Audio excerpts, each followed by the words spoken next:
Hey guys, কেমন আছো? আজকের ভিডিওতে মূলত আমরা তিনটা টপিক নিয়ে কথা বলবো। সেটা হচ্ছে যে শাকিব খানের একটি নতুন গানের অ্যাড এসেছে। মূলত অ্যাডের গান আদনান আল রাজীবের সাথে। এর সাথে রকস্টার সিনেমার প্রমোশন কেমন চলছে এবং তাদের পরবর্তী গান কবে রিলিজ করা উচিত এটা নিয়ে কথা বলবো। এর সাথে যেহেতু আফরান নিশোর সিনেমা দম সিঙ্গেল স্ক্রিনে রিলিজ পেয়েছে, সেহেতু সেটারও একটু প্রমোশন করা হয়েছে। একটা গান রিলিজ করা হয়েছে যার নাম হচ্ছে এই মন তোমাকে দিলাম। সো সেই গানটা আমার কেমন লেগেছে এই সবকিছু নিয়ে ডিটেলসে আলোচনা করব। তো হ্যাঁ, ভিডিও শুরু করা যাক। প্রথমে কথা বলা যাক রকস্টার সিনেমার প্রমোশন নিয়ে।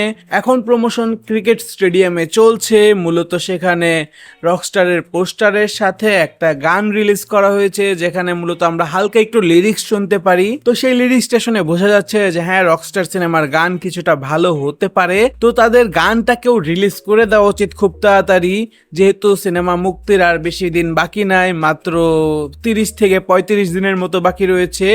তো আমি মনে করি যে 30 দিন আগে কমপক্ষে অথবা 20 দিন আগে এই সিনেমার 3-4টা গান রিলিজ করে দেওয়া উচিত, যাতে সেই গানটা মানুষের মুখে মুখে থাকে সিনেমা রিলিজ হওয়ার আগে। এবং যেহেতু এটা মিউজিক্যাল জনরার সিনেমা, এই গানগুলোই সিনেমাকে হিট করতে সাহায্য করবে। আমি পার্সোনালি রকস্টার সিনেমার জন্য প্রচুর এক্সাইটেড আছি। দেখা যাক এরা প্রমোশনাল অ্যাক্টিভিটি আরো কত ভালো করে করতে পারে এবং গানগুলোকে কত সুন্দরভাবে মেক করতে পারে।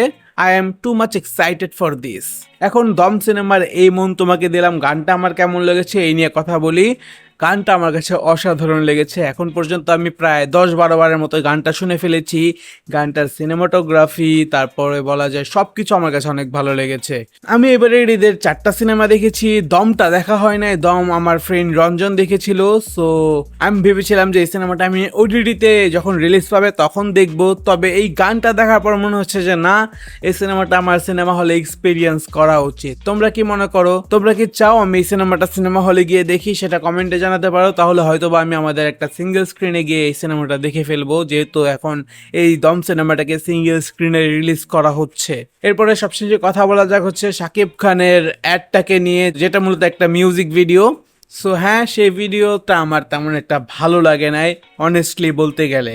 গানের লিরিক্স তেমন একটা মাথায় থাকে না, আর ভিজুয়ালে কিছু জায়গায় আমার এআই ফিল হয়েছে, বাট বাকি কিছু ভিজুয়াল অসাধারণ ছিল, এটা বলতেই হবে।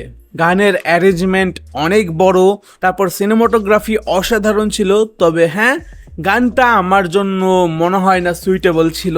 আমি সেই গানটাকে তেমন একটা এনজয় করতে পারি নাই। তবে হ্যাঁ, এই গানটা অনেকের হয়তো অনেক ভালো লাগতে পারে। তোমাদের কেমন লেগেছে সেটা আমাদেরকে কমেন্টে জানাতে পারো। দেখা হবে তোমাদের সাথে পরের ভিডিওতে। বিদায়।